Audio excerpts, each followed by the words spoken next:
everybody. Thank you for joining us. It is a lovely sunny day again here in London, and I am here with Elizabeth Stiles, who's joining us from Milton Keynes, or close to Milton Keynes. Is that correct? Yeah. So, Elizabeth's joined us today to talk about managing your suppliers. So I'll let Elizabeth introduce herself just to start off with. Yeah, so I'm Elizabeth and I'm a fashion brand consultant, but what we're going to talk about today will cross over across any product that you're selling, really. So I was a buyer for Next and Asda and Miss Selfridge, and I've also worked for a supplier as well as a design manager, sort of managing the designers, getting their designs ready to show brands. So I was also selling to buyers as well as buying from suppliers. So I've got both sides of things. So I've also worked for River Island and New Look, Topshop, Urban Outfitters, sort of selling to them as well as buying. So yeah, I'm very well equipped, I think, to talk about what could go wrong on your supplier relationship. And in particular, you've worked then extensively with manufacturers. Yes, yeah. So even though the supplier that I worked for never owned a factory, they had a really close relationship with probably 5 or 6 different factories. Okay. And I mean, we can get into it afterwards, but I think the big thing people don't realise is how many things could possibly go wrong during the manufacturing process. So getting your idea from paper into production is quite a long, it can be quite a long process. And yeah, I'd like to educate people a little bit more on that because I think it's a bit of a grey area at the moment. Sure. Okay. No, well, that's great. And so Elizabeth has had so many conversations with manufacturers, has dealt with thousands of different orders. So it can feel really intimidating when you're starting out and you have to go and talk to a manufacturer, and it's probably something that you've never done before.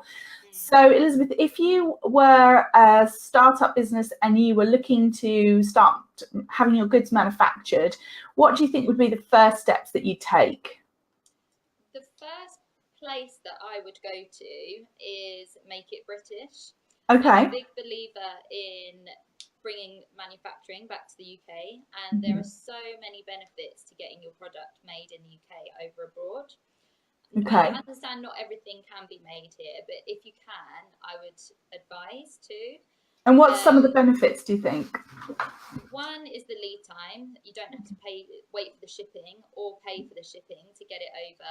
Yeah. You can monitor it yourself by going up there. And it's also like really good content for your Instagram. People are so nosy and you want to be they're like taking advantage of that, sort of showing behind the scenes of the factory, sort of gaining trust with your customer as well by saying this is where it's being made. There's no sort of hidden agenda anywhere. Right. Generally, just being face to face with your supplier as well is so beneficial, and there's nothing that can really take the place of that. Even though like Skype is amazing, just going out for lunch with somebody and talking and building a natural relationship, because really you only want to be doing this whole process once. You know, right. you get it right first time, and if you can build a really good relationship with somebody long term, you only ever have to do that once, you know. So the other benefits would be the fact that it's a selling point in itself to say that it's made in the UK. Yeah. And it's just nice to bring manufacturing back to England, and it is thriving. And it's also, I tell people, it's not quite as expensive as you might think it is. Right. London can be. There are factories in London that do produce for Victoria Beckham, say. Yeah. But there's also people in Leicester and Manchester who are producing for big brands already. So if they can do it, then so can you. Right. They're quite used to working with smaller quantities as well. Okay. When you're going out to China, standard 3,000 unit minimum. You know, right. You're not going to get much lower than that. Maybe 1,000 if you're lucky. But when we went to the Make It British event in May, and the people are really open to 100 units, and I think that's a manageable amount for a brand. So Okay, so Start there. start with make it British. Yeah. And how would you go about starting that conversation with somebody?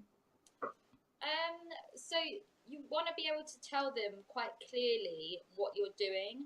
I wouldn't go to a manufacturer when it's sort of like an idea that you've got. You want to be quite clear in what you're expecting from them, otherwise they won't take you seriously. Right. You want to be able to either have a design spec ready or have a sample ready made that you can take with you. Right. What a manufacturer can't do is produce something from a photo. Right. And I'd say something that a lot of people come to me and that, oh, I've had my samples back and they don't look how I thought. And I say, well, what did you give them? And they'll say a photo. Right. And, you know, just think about it logically that these people are usually middle-aged men on the whole, you know, and I know they have been in the industry for ages and they know about technical things, but they Yeah. don't know about style. Right. Some do, but it's very, very rare. And you know, if you gave your dad a photo and said, "Can you make this for me?" they'd give it a go, but it wouldn't be what's in your head. Right. So you've almost got to think, who's the translator between you and the factory, and that is a designer. If you're not a designer yourself, obviously. Right. And I say to people, like, never underestimate the power of a designer. They've been to university for as long as you have, or for 3 years, to train in that. And it is a skill. So it's not just sort of a sketch. It's a technical drawing with measurements and backup imagery with reference points, or you might go and buy a trim from a market and sort of stick that on. Right. So you can't just go silver zip. You know, I could go to a market and find 20 different silver zips. Like, what kind of silver zip are you looking for? What kind of puller do you want? Do you want an invisible zip, or do you want an overlaid zip, or an exposed zip? You know, do you want it to be YKK or non-YKK? Yeah, is that important to you? If you're doing children's wear, it needs to be a plastic silver zip, you know, because you can't have metal touching the skin. So just, you've got to be super, super specific, which is what a designer will be able to do. Okay, so then, the point is you would start by talking to, okay, so that's kind of, so that's once you get into the ins and outs of when you're working with them. But if the very first conversation that you have, then are there specific questions that you should be asking them to work out whether or not you're even going to be compatible to work with right off the bat? Yeah, so I've got a list here of things that might be useful for you. Okay. One is, what is your average lead time? Okay. And what is your capacity like at the moment? If they're fully booked for the next 6 months and you want to be launching before Christmas, you can get rid of them straight away. Who else do you work with? I like to ask that question because it's not so intrusive as to what's your quality like. You know, right. If they say somebody like And Other Stories, you'll be like, oh, nice, you know, somebody in the middle ground, their quantities aren't enormous. If they say Primark, you're a bit like, oh, their quantities are enormous and their quality's not so nice, so maybe I can sift them out. So you can kind of tell a lot about the kind of manufacturer they are by asking them who else you work with. And then if it's a brand you've heard of, or if they say, well, we work with a lot of small startup brands, then you know that already that you're in the right place. Whereas if they say, right, we work with Asda, then you know that you're in the that this is going to be, it's going to be a different outfit. A different level of business. So do you have a sampling facility? Because some do, some don't. It depends what kind of factory they are. Some are just called CMT factories, where you just give them a sample and they'll cut, make it, trim it. That's it. And then you've got to take it back and label it. So, you know, do you have a facility for sampling? Do you charge for sampling? Because, you know, you don't want to give them everything and then end up with an invoice sort of 4 months or 4 weeks later. Right. So just be upfront with what you charge. And if you do charge, then is that then refundable against an order? Because I think a lot of factories get annoyed that they just get used as sampling facilities, but then they're used for that because it's in the UK, and then they'll send that prototype out to China to be produced. Right. Which is why they tend to charge. But if you're then placing the order with them, it tends to be refundable. Okay. Then how long would my sample take if they do have a sampling facility? Yeah. Give them deadlines. They like working to deadlines, or they might not think they do. It just creates a little bit of structure for them, and also structure for you as well. Okay. So if you're trying to be nice and making it out like they're doing you a favor, like, oh, just send it to me whenever, I don't mind, they will just put you to the bottom of the pile. Think of a reason Right. as to why you might need it back in 3 weeks' time. Maybe, Okay. even if it doesn't matter if it's true, they don't need to know that. Say you've got a photo shoot, I need this back on this date because I've paid for a photographer, and it will And it just also, give them a little bit of, sure, and it will stop it just kind of slipping on and on and on, that they'll and kind then of it get just around to gets when a they bit get around to it. annoying for both of you. So you can also ask, do you have an in-house garment technologist, somebody who will be measuring things, or a quality controller, just somebody who's watching things and measuring things. You kind of want that person in there as well. And if they don't have somebody, ask, would you mind if I sent somebody in as a freelancer to just double check it? Or if I came and checked it, just Sure. tape measure. So that may be, even if it's not a garment, particularly if somebody's manufacturing something else, then you would, even if it were candles or skincare or whatever it might be, you would be able to say, do you have a quality control person? And if not, can I come and do my own quality control? Yeah, exactly. And if they say no as well, that's automatically a red light. Okay. So, you want somebody to be really open with you and know that there's no sort of trust element that's a bit worrying there. Sure. Because it can feel a bit scary, if a lot of people tend to start making things on their own. Yeah. And then their sales get to a point where they can't do that anymore, and then they're handing over their business, and their life income. So it does feel really scary, which is why I recommend people to go out and meet people. Right. Yeah. Rather than just Googling and trying to find someone off Google. Yeah, and I like to liken it to dating. You're never going to find your husband if you stay on Tinder your whole life. You've got to go out and go on dates with people, and you'll be like, yeah, you're cool, you're weird, and I trust you. So then you get a natural vibe for somebody. And people always ask me for factory recommendations, and I don't tend to do it because who I like and who I trust, you might not. It's a very personal sort of gut feeling. So, I'm happy to come with you to somebody and give you a little bit of moral support and guidance of how to drive the meeting. But I won't just say, oh yeah, he's really good, because he might have been good for me 2 years ago, but actually his quality slipped, or his cash flows died, or whatever. So yeah, that's just a bit of a disclaimer from me. So that's an interesting point you make. So it's all about trust, it's all about building that relationship. But are there ways that you can protect yourself? Because obviously, as you said, it is really nerve-wracking if you are a small business and you've been used to producing yourself or small batch production, and now you're going to take the step to manufacture for the first time, and you're giving people your samples. As you said, you're effectively giving them your business because they've got your samples and your inspiration and your ideas. So are there ways to protect yourself, even if you find someone that you feel like you can trust, but you just want that extra level of protection, basically, to make sure that to kind of lessen that anxiety about handing over this information or this product? Yeah, there's 2 things you can do really. One, make sure you send an order confirmation. Okay. Or purchase order, it could be called either. But it should have every single detail that you can imagine on there.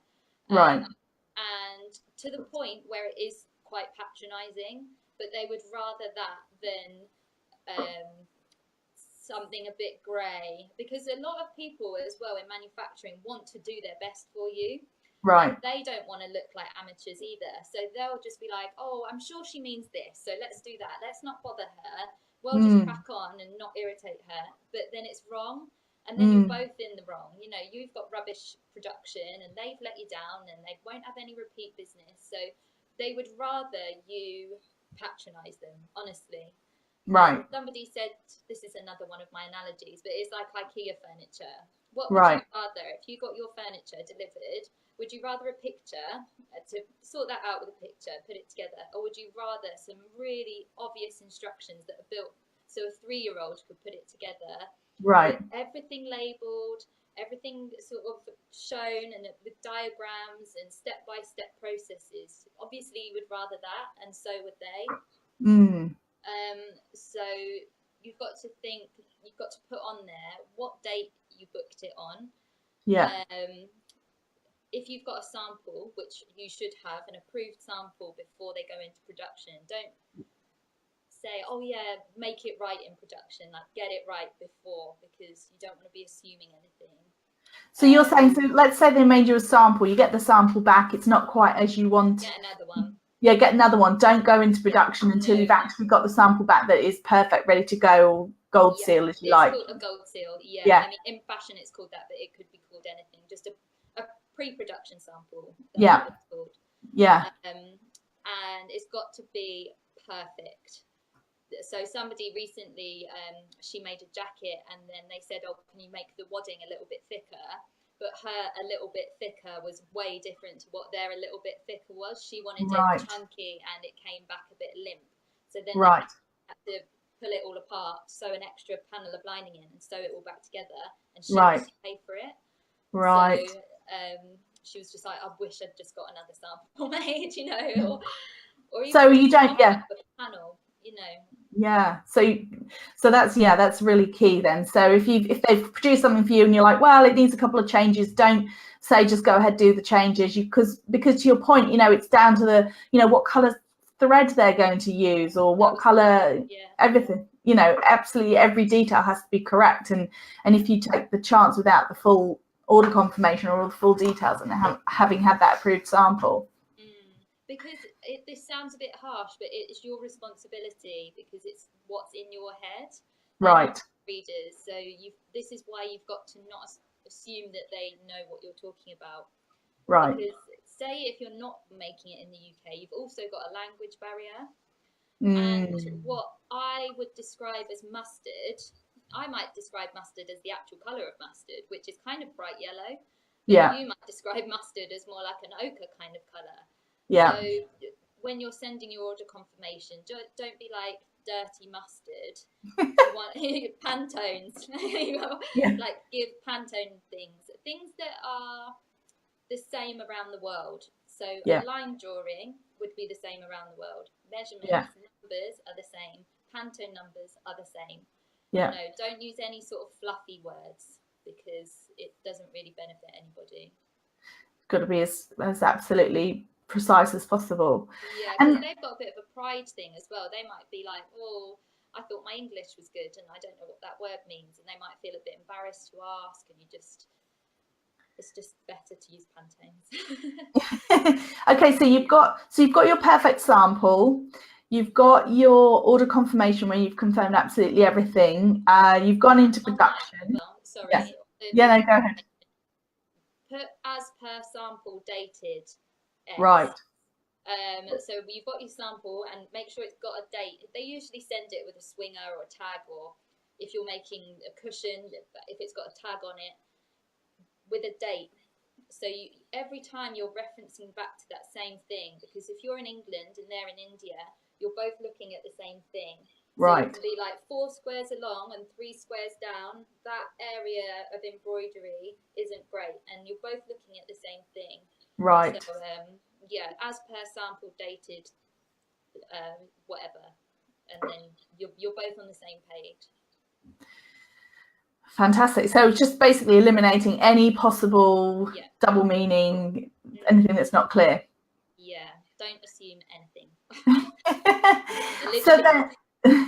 So you're in production, you've got your confirmed order, and that should also have all your dates on it, right? Because that's a really big one. You need to hold them to when you actually need the goods. Yeah, because if it's just going on your website, that's fine. If it's a week late, you know, I mean, it might not be fine, but it might be fine. Whereas if you're wholesaling and you're waiting for somebody else is then reliant on you. Yeah. So say you've got an order for John Lewis, you know, your Christmases all come at once, and you've got an order for John Lewis. It's your first order. don't assume again that this factory will deliver on time, because 9 times out of 10 they won't, Right. unless you are on them and you're a little bit irritating. Yeah. So what I like to say on the order confirmation, you can say reply back to me and tell me what date the patterns are going to be made, what Yeah. date the fabric's arriving if you're not in control of the fabric, Yeah. what day are you cutting it, what date are you going to start stitching it, what date are you going to do this, and then you can phone them on each of those dates and be like, have you done it yet, have you started the patterns? And if they say no, I'm doing it tomorrow, you already know you're a day late from then. Right. Yeah. So then or has the fabric arrived, and they say no, the fabric mill are delayed by a week. You're then giving your wholesaler, say you're 6 weeks from delivery or whatever, you're giving yourself 6 weeks notice to tell them, rather Yeah. than waiting until the delivery date and be like, oh, sorry, it's not coming in today. They'll be Right. furious. So if you give them 6 weeks notice, you can just Yeah. be like, I'm going to try and make up for it in production, but I just want to give you a heads up. And they can maybe try and move some things around in store and bring somebody else in earlier. So then, But yeah, you're not leaving them high and dry. like, don't try and think it will be all fine. Like, just they would rather you tell them earlier. So that's a great point. So you're basically building in checkpoints into the production process. It's effectively what you call your production critical path, right? So you'd say, this is the date supposed to be delivered. Therefore, you work backwards from that. When does this has to happen? That has to happen. And then you keep calling them and checking that that's what's happening. Yeah, I mean that, because also that's what other people are doing. So Yeah. if you're not doing that, then you're going to get left behind, and they'll be like, and maybe they'll understand that you're not that serious. Whereas Right. if you're phoning them all the time, they'll be like, oh, she really wants this. She can't wait Yeah. to have it, and Yeah. she's excited to see what we're making for her, and so I really want to show off and prove that we can get it delivered on time. So I guess to your point, where you said that they very rarely deliver on time, and I guess this is always something I say as well, to build in buffer time. So if you are going to have a wholesale order or you're planning on launching your website, always give yourself time, and never assume, even if they promise you that they're going to cut 2 weeks off their usual lead time, just assume it won't happen. Or ask them, how are you going to do that? And Yeah. how are you going to do that? Tell me. Can I come and have a look and watch you do that? Yeah. And also to the point, like, has the fabric arrived? Yes. Can you send me a picture of it in your warehouse? Yeah. Because they kind of lie sometimes Yeah. as well. Yeah. I mean, I've been the liar. I know they tell lies. Like, oh, it's stuck in customs or whatever, but just get some photos if that's easy for anxiety. I've certainly had that with stationery, and we used to work with a particularly UK supplier who was just unbelievable, and it literally was like you just couldn't get a straight answer out of him, and I'd just say things like, well, is it turning up tomorrow? And he'd be like, well, I'm in the packing area, I can see a pallet, and I'd be like, this means nothing, just tell me, is it coming? Yeah, I'll get back to you. Or my favourite one was, leave it with me, and that would cut them off. Then you wouldn't hear from them again. So yeah. My favourite was when a supplier told me he'd just forgotten about Easter. He's like, well, we would have delivered it then, but I'd forgotten about Easter. So this is the biggest holiday. It's fine. Yeah, and it was just like, oh, God. So yeah, there's all, you always do have to stay on them. Big companies or small companies, you have to stay on them. Yeah. So then tell me, okay, so you mentioned at the beginning, so lots of things can go wrong. So we've covered quite a few of them in terms of making sure you've got the sample that's correct before you go into production, making sure that you have got everything written down. So and also contract. That was going to be the second part of the order, right, or a contract. You can get them offline, like templates and things, but just to the point where on this date you agreed to deliver on this date, and if it's not delivered on this date, I mean, they might not agree to this, because usually it is bigger companies that might say something like this, but for every week it's late, I'll take a 1% discount off the cost price, or 5% discount. And then they're like, oh, I don't know if I want to commit to that. But you can be like, okay, well, I'll give you a week buffer, and then after that I'll start charging 1% off the cost price. Yeah, because which is, every as you week say, it's you're typical. losing sales. Yeah. And that's so really you might be like, oh, it doesn't matter, but you could be making money that week and you're not. Mm-hmm. So Yeah. yeah. And that is pretty common practice, as you say. A lot Yeah. of companies will do that in Sometimes terms they're of, like 10% a week. They're oh yeah, brutal. So yeah, I yeah, was being nice saying 1%, but yeah. I know I've worked somewhere where they actually couldn't get the goods out of Romania because there was a snowstorm, and they even sent us a picture of the lorry and the snowdrift, and the company was still like, sorry, it's a 5% cost price reduction for a 1 week delivery delay. So, yeah. Ask, and also, as you said, it shows that you're serious. It shows that you're, a serious person. And then you can be like, in return, I'll pay you within 30 days or whatever. So, or I'll pay you up front, or half up front and half at the end. And so show them that you're serious in return. If they're serious about delivering on time, then I'll pay you on time or give you a discount or whatever. So talk to me a little bit, because I've had a few conversations with people who've maybe had a delivery from their supplier and not everything's been as it should be. So what's your advice for people once you actually get the delivery? Yeah, I would say the more upfront work that you can do, the better. Right. So if you have got your order confirmation in place and on there, want this cardigan with 13 buttons, or I want this notebook with 130 pages, yeah, and it's not, then you've covered yourself. I would just right. say, like, cover your back, cover your back, cover your back all the time, and even if you start repeating yourself, it doesn't matter, and put everything on email.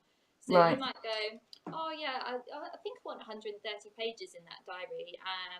Yeah, okay, thanks. And then you get on with something, and it arrives, and it's 100. They'll be like, well, where did you say that? Right. They can be a little bit mean, and you're the one that's paying for it. Right. So I'd just say the more upfront work you can do, the better. But if it does get to the point where you're still, you've got faulty product, you can ask them to remake it, because if you've got this contract in place that says what you wanted and you don't have it, you can ask for a discount because it's loss of sales. Yeah. You could ask for a discount off your next order if it's not that bad and you're prepared to carry on working with them. Yeah. But yeah, it's really hard. I don't know. What do you think? Well, I was just going to say, it's important that you check everything, or you do like a sample check. So a typical would be, say, a 10% spot check of the garments, measure everything, make sure that the sizing's been done correctly, check the fabric, or if it's not, not clothing, check. Just basically, if you can get your hands on 10%. Yeah, just that you're happy with it, that you do a thorough check, that you go through it, that you're happy with the finish, with the quality, with that everything basically, and compare it back to the production sample too, so that you can, because I think the problem can be sometimes is that if you get a delivery, you think, well, I can't possibly check all of that. So therefore you start selling it, and then once you start sending it out, you might see issues, but then by that point, a lot of manufacturers have problems, have kind of cut-off times, don't they? Where they say, well, if we've not heard from you in 10 days or something, then it's much harder to get recourse from them, I think. Yeah, a 10% spot check's normal. And that so if they've made 100 for you, then you check 10 of them, and then you can go through, and if they all look absolutely fine, well, then you can be fairly confident that you might want to check a full size run to make sure there's not something weird with one size, but check one of each size or one of each type if it's not clothing. And then like you said, if 10% looks okay, then you can be fairly assured that there's going to be all right. And if there's a problem within that 10%, you've found 2 or 3 with issues, then you can then you're going to have to probably check, or start talking to the manufacturer and saying, listen, there's some problems here. And it can feel a little bit awkward as well, but you just make sure that they're not doing you a favor, you are paying them. And because a lot, especially women, and these men that are in the factory have been in it for years, and you're the novice, and they can make you feel like you're in the wrong, or they're doing you a favor, because they do make you feel like that. but they're not doing you a favor. You've given them money in exchange for goods, and the goods are wrong. So if you were Yeah. doing it in a shop, you would happily take it back, and it's the same Yeah. process. So just know your rights, I guess. Stand your ground. Yeah. Okay, does anybody have any questions for us? See if anyone's got any questions before we wrap this up. But otherwise, it's been really, really useful, and I hope that. So, as your top tips is always get your production sample perfect before you go into production. Cover your back. Have a contract. Have an order confirmation. Yeah. Make it really, really obvious. Get a designer if you're not sure of how Right. to get the idea from a photograph of an inspiration to the finished product. Yeah, the designer's the translator. It's not as easy as it sounds. No, okay, it's not. All right, so this is okay. We do have a question. I was going to say, if you feel a bit worried about going to a manufacturer yourself, there are people called manufacturing agents who are like middlemen in between you and a factory. Yeah. And obviously they've got a plethora of some factories that they're working with, and they usually are relatively trustworthy because their name's on the line and they're recommending them, but there is a cost involved. Sure. So if it's in China, they might speak English and Chinese, and we'll translate that for you. But it's a paid service. A paid service, sure. That'll take a percentage as well. Yeah. Okay, so we do have. Right. So we have a question here. It says, what can you do if you realise later on that things are wrong and you can't carry on selling the product, but you have lots of it in stock? Will the factory take it back and make changes? It depends on the factory. Yeah. Some might not. It really depends. If you've been working with them for a really, really long time and something's wrong, you would hope that they understand there's a benefit to fixing the small-term problem as a long-term gain for more business. Right. Whereas if it was quite a small order, they didn't take you that seriously and they can't see a future with you, they might not. Right. But it is a real case-by-case basis. But I would always try. Yeah. Because, but that just, I guess, goes back to the whole point. If it's within a short period of time of having it delivered, it's like, Ocado. Well, it's not like Ocado, but like Ocado had this thing where you've got 48 hours basically to raise a problem with them. And after that, you can't request refunds. But not saying that you've only got 48 hours, but generally speaking, you need to, generally speaking, you need to be fairly quick in order to, so you need to check the stuff yourself. Okay, so he says, but then what can you do? You can't run the risk of getting complaints and returns. No, absolutely. I think that if the product, this does definitely happen for sure. It happens to all retailers. We've all had to do quality recalls. So, for example, I've worked for a company where they sent all the product out, and quite a long time later, they realized that it was mildewed and it hadn't got picked up because it hadn't got picked up in the spot check. So and they had quite a lot of stock with it. Now, they had quite a lot of leverage with the supplier. So they basically just said, right, this is not fit for purpose. So even though it's been a couple of months since we had this order, then there's something clearly had gone wrong. So basically they hadn't let it dry properly during the manufacturing process. Then they'd stuck it in a poly bag and shipped it across the sea, and the combination of things meant that there was mildew. So it also does. And then bag it, and it's sort of it's still damp. So it's things like that, especially if it's clearly an error that the manufacturer's made, you'll have more leverage. If it's just that there's something that's, absolutely, if the product is going to cause complaints and returns, you have to take it off sale. And then what is left is whether or not you can get the supplier basically to refund you. You can't keep selling. The only time you could keep selling product that was faulty is if you had full disclaimer on it. So, like that, for example, diary. Do you remember that? I was just going to say that. Yeah, and I thought that was a really good thing, because really that paper would have just gone in the bin. Yeah. Instead, it was 2028 instead of 2018 or something. Yeah, it was 2001. It was 2001-08. So Paper Chase had a diary that they had it manufactured. the halfway through the year, the year on the top of the page, instead of saying 2018, it said 2108. Yes. So it had no impact on the functionality of the diary. It was just a typo, and we were debating between pulling it off sale and leaving it out there. But what they did was, in the end, they put an oops bookmark in it, saying that we've made this typo, we've accidentally fast forwarded 92 years in time, or whatever it was. But we didn't want to throw it away because it's a lovely diary, so here's 20% off. So, and that got really good press, actually, because it was, as you say, not wasting it. Yeah, but generally it had 6 buttons instead of 5, but it was fine. Yeah. Like, really, it doesn't matter. But if it's got a problem that means that people are returning it to you because it's defective or the zip's coming out or something like that, then yes, absolutely, you do have to take it off sale, and then you've got to state your case with the factory. But once again, if you can do that sort of sooner rather than later, it helps. Another thing you can do is, when you've got your pre-production sample, or even before that, you do a wearer trial.